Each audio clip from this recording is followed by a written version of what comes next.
There is some kind of gang war in Cleveland involving the Teamster Union and professional gangsters.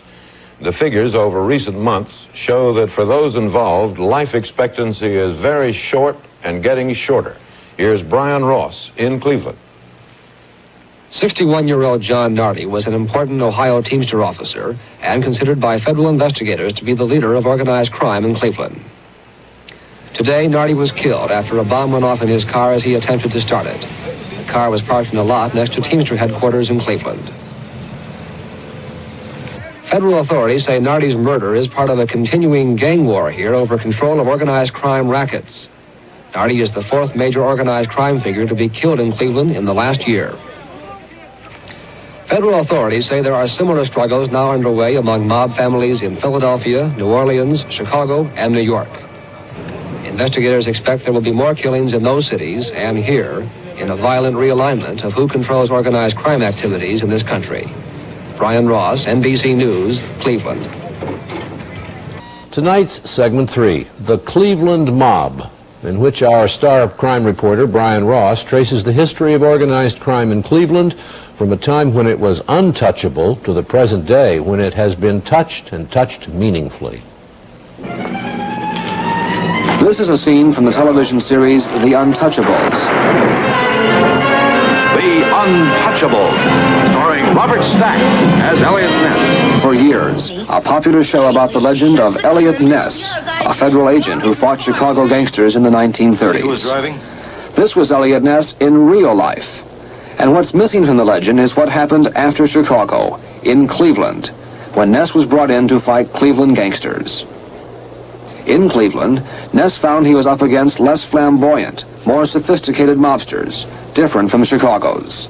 And Ness wasn't able to do much about the Cleveland mob, and no one else was for almost 50 years. Until now. Last October, a mob hitman blew up this car and killed a Mafia rival. It was the beginning of the most revealing investigation ever made of one Mafia operation in one city. A witness spotted the getaway car. The FBI caught the hitman, and he agreed to talk. First, the investigation led to the indictments of the men believed to be at the top of the Cleveland Mafia. One of them, a Cleveland city official who turned out to be a Mafia lieutenant.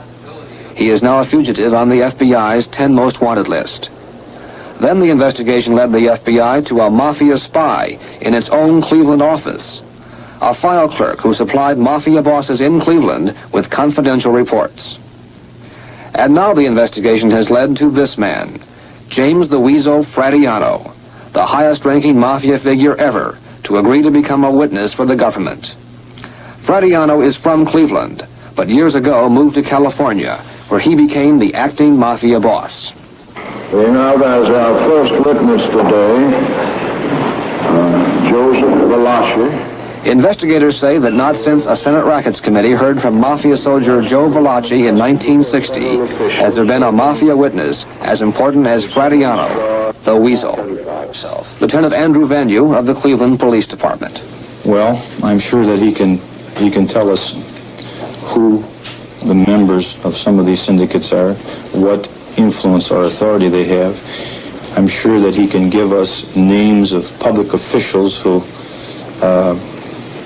serve as protectors of these organized criminal syndicates. I can't remember of anybody who probably would be of more importance than him. Fradiano is so important because Cleveland is such an important center of organized crime in this country. In a city known more for steel mills and shipping, the mob was able to make hundreds of millions of dollars in the rackets, industriously, quietly, with very little attention. And the Cleveland mob sent its money and its men all over the country, shrewdly investing its millions. It was Cleveland mob money that built the pornography business in city after city. It was Cleveland mob money that built the first casinos in Las Vegas. This man, Mo Dalitz, something of a celebrity at Las Vegas golf tournaments, is the man authorities say heads the Cleveland mob's operations in Las Vegas and Southern California. Just as powerful is another Cleveland man, convicted union racketeer William Presser, the man who for years controlled the millions in the Teamsters' corrupt Central States pension fund. James the Weasel Fradiano is now under heavy guard. His testimony already has led to the indictments of mafia bosses in Los Angeles, and he is expected to testify in other big cities soon.